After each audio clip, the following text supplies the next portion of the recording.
Hi there, I'm Michelle Farber, registered dietitian and chef, and today we're going to be talking about the food label. I feel like it's really important to know just the basics of the food label so that when you are looking at food products in the store, you know what they're telling you on the label.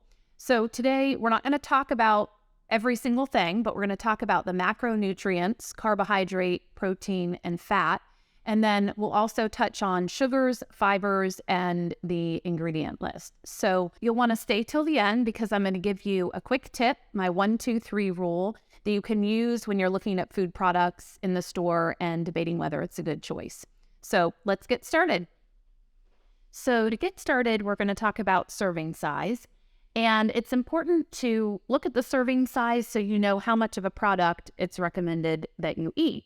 And if you eat more than that recommendation, you have to multiply out the calories, the fat, the protein in the product. So I have a box of Trader Joe's crackers here, and at the top of the label it says serving size is 12 crackers. So just important to know, because usually when we're snacking, we just put the box on the counter or lay the bag of chips out and we go to town and we're not really thinking about that. So just a great idea to briefly look over and see what the recommended serving size is, and you can even portion it out and put it in a bowl or on a plate so that you're aware of what you're eating. Along with serving size, you want to look at the number of servings that the package or container of the food actually contains. So this is important on individually wrapped snacks, also on juices, sodas, an individual bottle of a beverage. So when I look at this Twix wrapper, I picked this up at the store, and if someone gave me this, I would say, this looks delicious, and I would eat the whole thing, the whole package, or at least half of it, and it says on the front, 110 calories. So I would say, well, that's pretty reasonable. When I turn it over and look at the number of servings in the package, it's actually 4. So that tells me that one little Twix stick is actually an entire serving, and the 110 calories on the front only pertains to that one stick. So if I eat the whole package, it's 440 calories, not 110. So you always want to look at the serving size, but also the number of servings that is in a container. On a food label, you also want to pay attention to the overall calories in the product, and this just comes into play if you have a number of calories that you're aiming to eat in an entire day. You just want to look at the number of calories in a product and see how that fits into the big picture.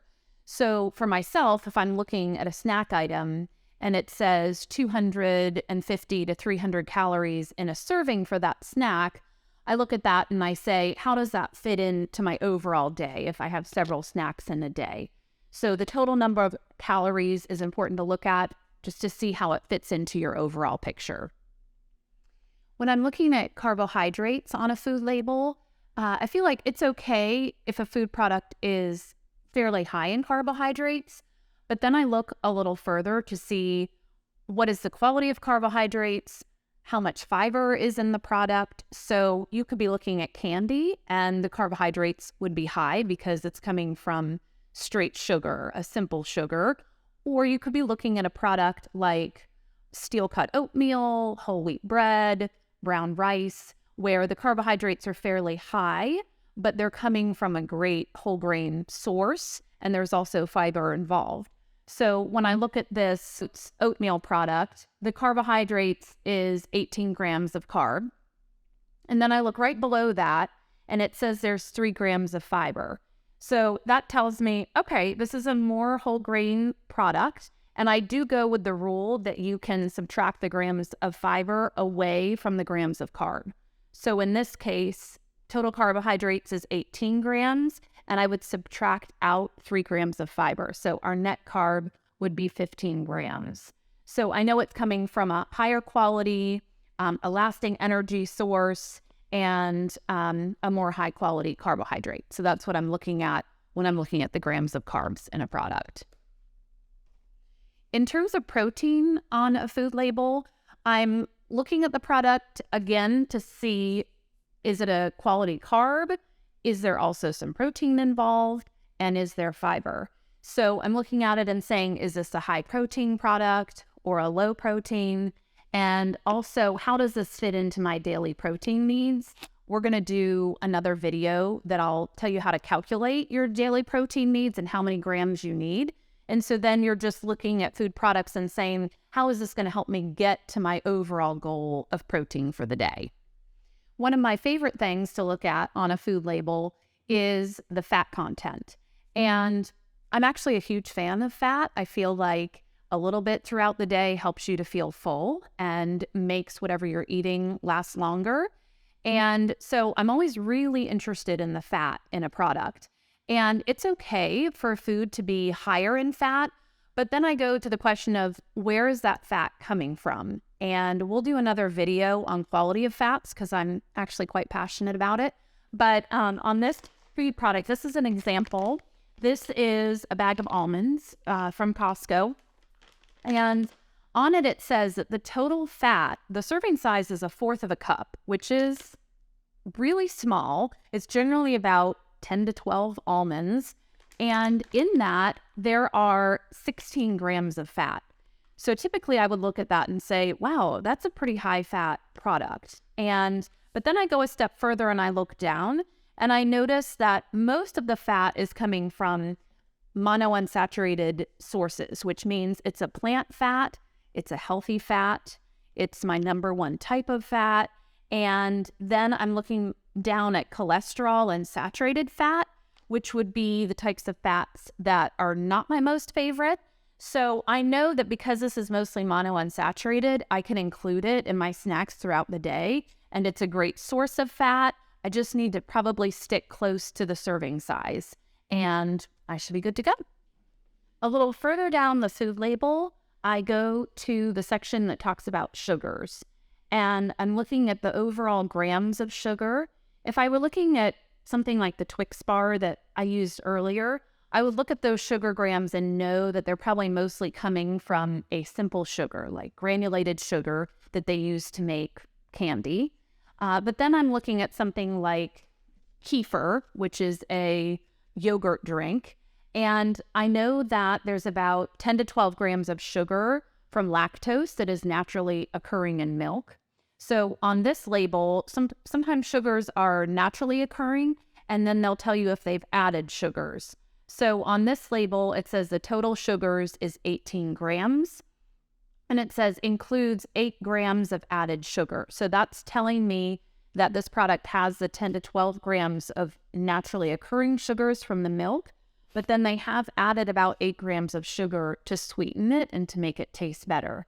So those are just 2 things I'm looking at, keeping it in mind. Overall, I feel like most foods fit in a meal plan throughout the day, but I am concerned about how many added sugars there are and where the sugar is coming from. We'll go into that a little bit more in the ingredient list next. The last thing I look at on a food label is the ingredient list, and that's typically listed at the very bottom of the food label. And when you're looking at the list, the ingredients that are listed first make up the largest portion of the product, and the ingredients that are listed last make up the smallest amount. So that's kind of a good point to keep in mind.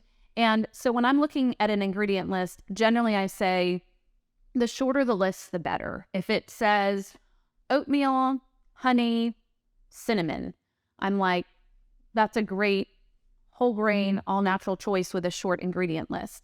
If the ingredient list is super duper long, I start looking at, okay, what is actually in this product? I also look at, can I recognize the ingredients that are in there? So sometimes it says ingredients like BHT, sodium nitrate, blue dye, red dye.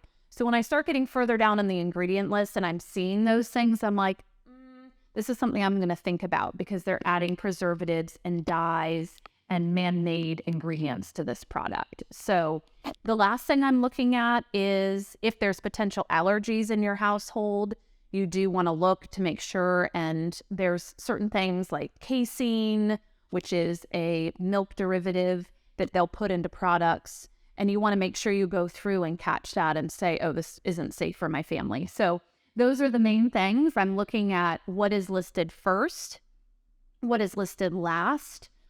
Can I recognize and actually pronounce the ingredients in this list? And then also, are there allergens hidden in here that I need to be aware of?